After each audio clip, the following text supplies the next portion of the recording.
indulging us with this extra meeting of the Elder Care Committee. And we don't, do we have to call roll? I mean, you never have. Okay, I mean, because this is an extra meeting. Mhm.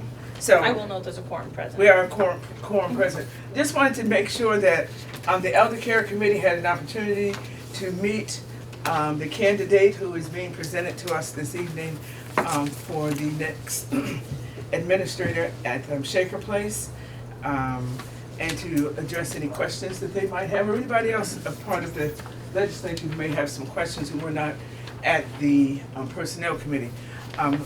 As we get started, I just want to say that I've had the opportunity to meet Mr. Olson, and I will tell you, he's a man of great integrity.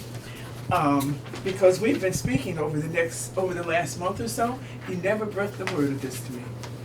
I didn't know what he was doing. I didn't know he was a candidate. But I attended a conference back in early June, and he happened to be there. That's where I met him, of skilled nursing facilities, and where I was going to just get some background and continued information on long-term care. And he was there, we met. I even went to visit Kingsway in the last month or so. I'm telling you, this man never said a word to me. And but I had the opportunity to ask, I think it was for both of us, and probably now in hindsight, it turned out to be very informative. I was very impressed with what I saw at Kingsway, one of the highest rated facilities in the capital region, one that has sort of like a three-tiered approach to long-term care. They have senior apartments, they have senior housing, they have the skilled nursing facility, and also I think memory care. Assisted living. Assisted living, that's right, assisted living. So I was very impressed with what I saw there, and his taking the opportunity to meet with me and to answer questions that I had about long-term care, and as it related to Kingsway. So I came away really impressed, not knowing that I would be seeing him today, or that I would be seeing his resume in front of us. So, that being said, I'm happy and I am pleased with the candidate that we have in front of us today. But I would offer, I did have a couple questions for him, but I would offer the opportunity for committee members if you have questions as well. Members of the Elder Care Committee initially, and then others that are present in the room. So are there any questions? Yes, Ms. Moreno. Just real quick, before personnel you talked about, and you called it retention and recruitment. Retention is more important than recruitment. Can you speak to that again, just for this committee as well? Sure. One of the things, when I hold meetings now, I like to focus on things that are more preventative rather than curing things. So we had a recruitment and retention committee. We were spending way too much time talking about recruitment and not enough time talking about retention, because if you do retention really well, you're not spending so much time on recruitment. So we turned the table on that a little bit, and it's paying off. Not as great as we'd like to see it. Just the labor market's really, really difficult right now. But the focus on retention is very important. The people that you have, we have to keep. We have to figure out what makes them tick and what makes them engaged and what will make them stay to be a long-term employee. Even my last organization, we hired a lot of people, but we had great retention. Our retention rate was over 80% of the people that stayed, more than a year. But even though we hired 100 people a year, it was that 20% that kept turning over. So our goal was to just keep improving on the number of people that stayed, a longer duration of time, and improve retention. Ms. Demolowitz? Thank you, Mr. Chairman. I have a couple questions. What's your experience working with organized labor? Not extensive in the last position I've had. My first position, I was the administrator of Franklin County Nursing Home in Malone, New York. That was a unionized facility. And also in 2006, I think it was, I was in facility in Catskill that had $11.99 union there. So you worked with I- 1199 For before? 2 years there during a contract negotiation. Good, good. Yeah, what I read in the back up here too, which I was happy to see, that you're gonna work diligently to make sure we keep the 5-star rating. This committee and this legislature put a lot of time, effort, and money into making sure that that Albany County Nursing Home, Shaker Place, first of all, stayed open. And once it stayed open, we made it the best, and thanks to the employees we have there, Right. best nursing home in upstate New York, to the fact where we have a waiting list. I'd hate to see that tarnish in any way. And I think that should be your priority, to make sure that, Absolutely. that's your first priority. Yeah. Quality's always first. You know, we, one of the things that we started years ago in my last organization was doing customer satisfaction surveys and staff satisfaction surveys. And they were done every month, small group of people every month. And, you know, it was a survey that rated us on a score of 1 to 5 and a lot of different metrics. But also we got the narrative of the phone calls the third-party company did. And there was always something every month that was a takeaway of something that we needed to work on. Even though we were a 5-star facility and things were going well, there's always something to work on, because you know, it doesn't take much in that business to go from 5 stars to less than 5 stars. My last question is that last month, we approved over $3 million in contracts for outside people, outside nurses, outside. What are Agency you gonna staff. do to curtail that, or maybe help enhance, because they're unionized, so that they can negotiate some, you know, better contracts, better monies for the employees that were there? But more importantly, how are you gonna cut that $3 million down? A lot of that hopefully would be done through retention. You know, if we keep retaining our own employees, more and more, we're gonna start, you know, eating down the number of agency staff that we're gonna have to bring in. I think that would be, you know, another top priority.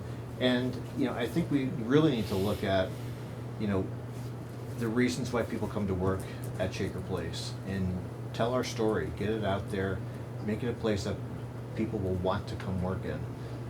Many do now. I think they have a good working atmosphere, but I think we need to expand on that as well. What are you gonna do to make retention viable? You said that retention, I think, 3 times since you've Yeah, been yeah. here.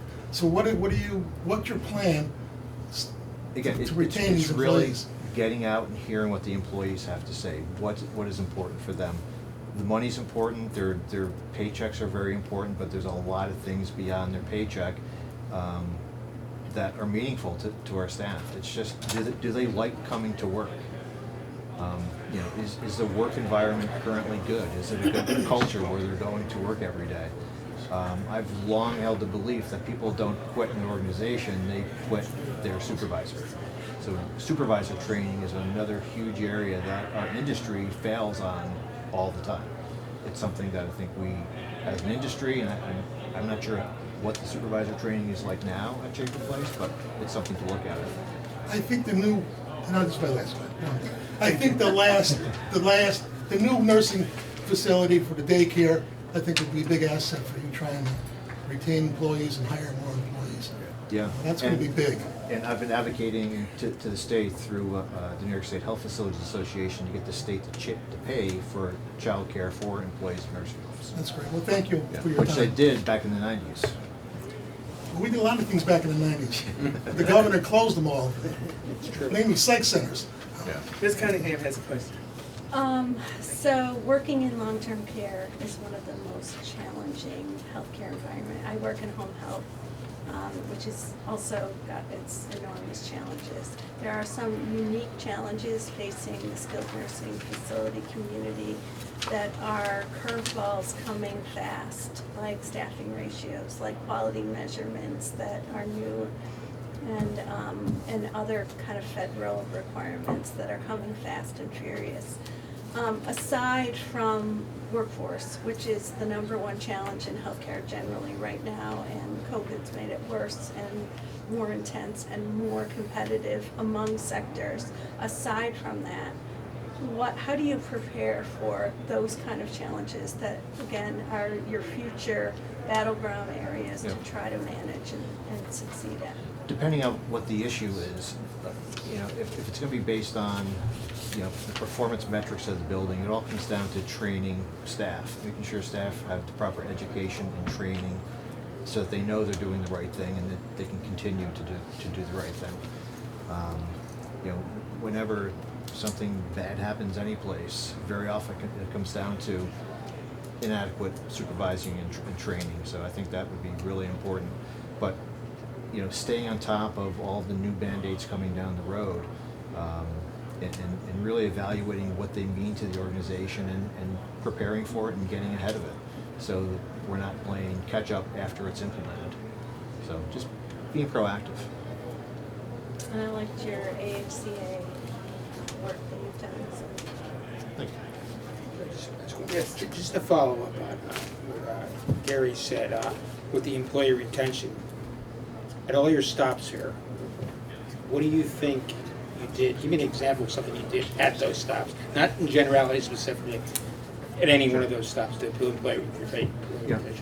I think one of the things I did, and this came from employee satisfaction surveys, that it came out that we didn't have a friendly work environment, that new employees coming in weren't that friendly. So I developed a program. It was actually a sheet of paper that every hiring manager has to fill out, and it's based on how friendly or how positive the attitude is of the person that we're hiring. And it's a very simple grid. It's a 10 by 10 grid. On the one side, it's how friendly you are. On the other side, of how competent you are. Okay.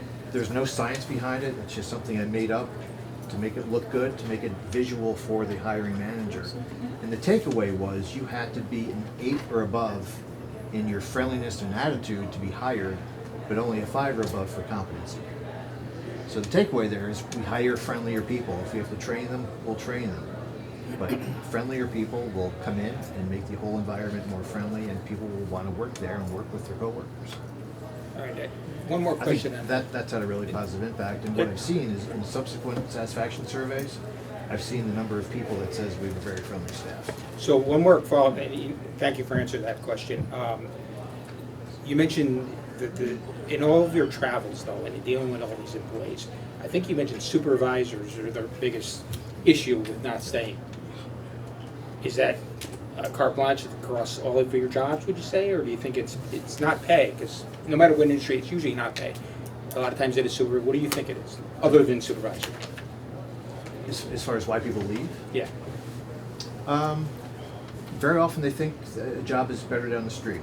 Sometimes they're chasing the nickel, and that's why they end up leaving. Very often people will come back because they'll find out it's So is not greener worth on the other it. side. It's not worth it. Okay. Thank you. Ms. Whalen? Certainly Larry Slack's shoes are gonna be big ones to fill, but I have no doubts that you will be able to do that, and your resume is outstanding. You've had a lot of experience in this industry for a long, long time. But I have been to a few meetings at the nursing home that Larry used to have with staff, quarterly, the managers, and, in a big room, and I did notice that there was a very nice rapport that they all had together, and they provided each other with lunch, and they gave reports, and, there was a nice sense of camaraderie there amongst, the management or the directors of different divisions and Larry. So I'm sure you'll perpetuate that culture, and it will be good. But my question is I've been appointed to the ARPA COVID Relief Monies Task Force for Health, and was partially responsible for getting a representative on that committee also that represents or is familiar with nursing homes in the industry, Mr. Klein. And that was Larry helped me brainstorm with that in terms of putting him up for as someone to consider, to be appointed to the committee. So I'm just curious, this money that we have, where would you like to see it spent if you had any recommendations with regard to COVID relief money that we're getting, and if you could have a wish list for the nursing home or, you know, the most vulnerable population, right, that was affected and impacted in the worst possible way by COVID. So what would you, where would you like to see that money spent in order to, you know, stave off any kind of damage in the future, like what we just saw? As a result of COVID, the nursing home sector is still the last to come back from a staffing perspective. Hospitals are just about back to pre-pandemic levels. Home care, every level of care is about back to pre-pandemic levels except for the nursing home sector, and that's nationwide.